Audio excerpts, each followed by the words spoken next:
In today's podcast, I'm going to talk about punching above your weight and helping you figure out whether it's the right thing for you to do. Welcome to the Intentional Success Podcast, where we unpack the top strategies, explore business trends, and drill down into best practices to help your live events production business grow and scale on purpose. I'm your host, Tom Stimson. Many of you know that I trained as a martial artist for many years. I helped instruct. I learned in multiple disciplines, earned lots of black belts and all that kind of fun stuff. And something that comes up very often in the martial arts world, particularly when you're working with teenagers, is punching above your weight. And we do. In training, we have to go out and we have to spar with people who are better than we are because that's how we learn. Now, typically in a training situation, when you're better than the person that you're training, you don't try and prove that to them. You simply try and keep them challenged. As they become better, you have to use better techniques and better teaching moments to help them continue to use those techniques properly. So punching above your weight is a training exercise in some environments. But I hear it in business. And I heard it a lot with a particular client many years ago who was really, their entire strategy was to punch above their weight. And they've been very, very successful at winning major projects, high profile projects that could have been won by other companies who had much more experience, been in the marketplace longer, were probably household brands to the segments they were working in. But this little scrappy little company kept punching above its weight and winning jobs. Now, the problem is that it doesn't always work, right? Sometimes when you punch above your weight, you get in over your head. And so I want to talk a little bit about it. This came up because somebody asked me the other day about a job they were trying to win, and they described the job to me. And I said, hey, look, you're punching above your weight. And their retort was, well, we have to punch above our weight in order to grow. And I thought about that for a second. I said, okay, there's some truth to that.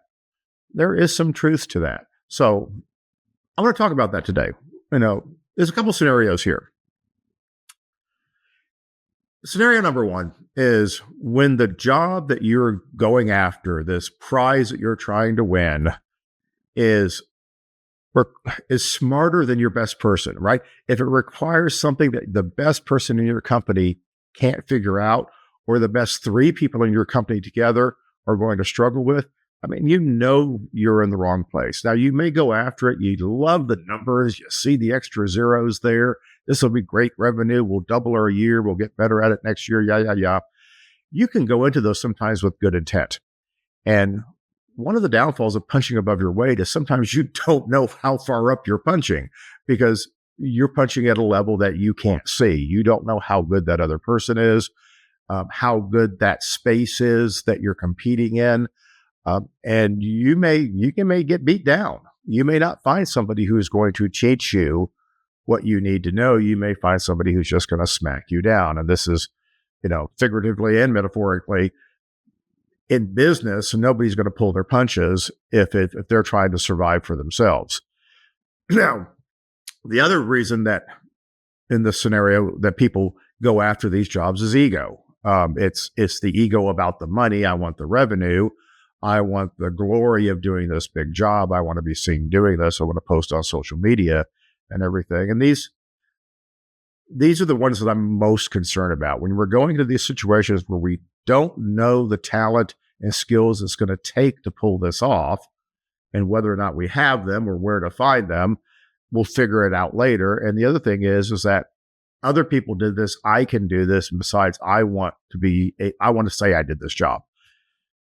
Now, the scenario about punching up your weight, and I have a lot of experience here because I worked with some very smart people in a startup company who did punch above its weight, but they had talent in the company. Part of the reason I was brought on is because I had talent, and collectively we figured things out.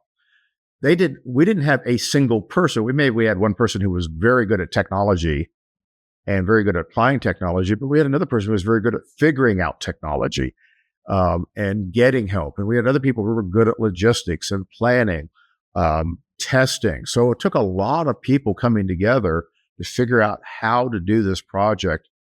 And the fun part is that it wasn't just us punching above our weight. We were in a position to do projects that no one had done before. So anybody who tried would have been punching above their weight. So, those are exciting times. If your company is taking on big jobs and you're relying on a single person to figure that job out, and oh, by the way, that person is important for every job that you do, I'm going to tell you right now, you're going to get into trouble. It may work. You may go, hey, it's worked before, it'll work again. But you are setting yourself up for this issue because you're building your expertise around a single individual. You need a team of people who are good at this stuff in order for this to work. And that's what you should be focusing on. So let's talk about the buyers. Buyers know when you're punching above your weight, right? They know. They hear it in your voice. They see it in your proposals. They recognize from your website and your marketing that this is a little bit out of your league, but that doesn't mean they're not willing to give you a chance. And think about why they're willing to give you a chance. Why is someone willing to let you punch above your weight? And some of my best clients, when I was doing, production rental orders and show orders and doing technical production, were people who recognized that I was punching above my weight, but they gave me the job anyway. My first big job for a major client, major agency client, came to me because, well, one, the job was in Dallas, right? They thought we might be punching above our weight, but they thought we could handle the job. It wasn't a complex job. It wasn't a particularly technically challenging job. It was just a big job in terms of scope. It was in a non-standard venue. It was in a dusty old exhibit hall that didn't have a lot of amenities, and they were going to put a high-profile event in there. So they knew that they needed a good partner, but they took a chance that the local partner was going to be good enough. So sometimes when somebody lets you punch above your weight, it's because, well, maybe you're a good value. Maybe it's a financial risk that they're willing to take. They have some trust in you. They like you, and they weigh the pros and cons of all the risk. And they say, you know what? I think we can do this. I trust my team that I'm sending. I think these guys will do a good job. I know we can make this work. And why should we spend an extra 20% to bring a company in from out of town? And I know that's the kind of thinking my client was going through, but I was still very, very proud to get that job.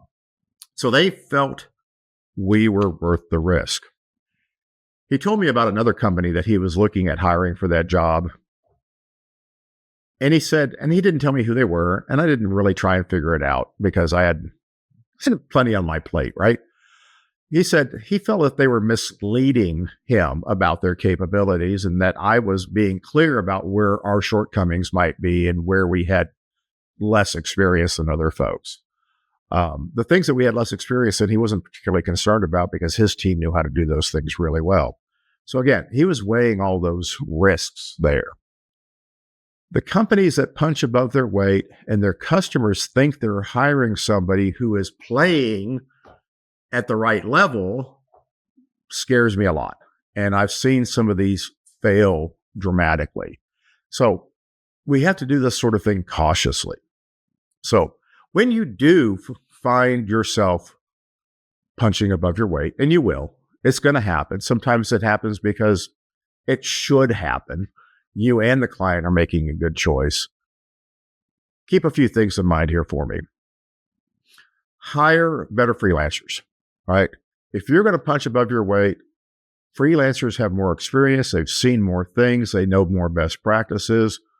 Your team is not going to get better working inside your bubble, but your freelancers are always getting better working outside of your bubble.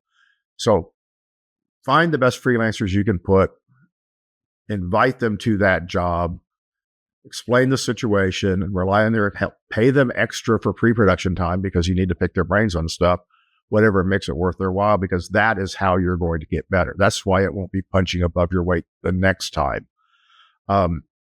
Better freelancers are better than your staff freelancers.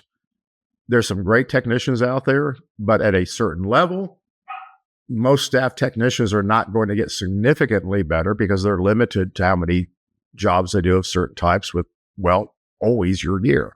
So freelancers are going to bring more experience to that. If in planning these great events, great projects, and you see a shortcut, don't take it. Skip the shortcuts. You don't know whether it's a shortcut or a trap.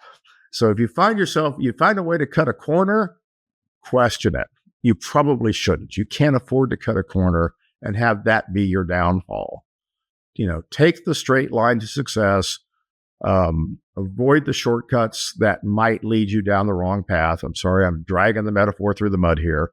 But if you try and save money when you're punching above your weight, it's probably going to come back and bite you, right? You're going to pay for this experience. You're going to take lower margins, and you're going to get some great revenue. It's going to look good on your P&L, but you're not going to generate the amount of gross profit that you're used to generating. And frankly, you can't afford to. If you want to be able to do this again, experience is what's going to help you make more money at it. You're not going to make that money the first time around. The third thing, so hire better freelancers, skip the shortcuts. And the third thing,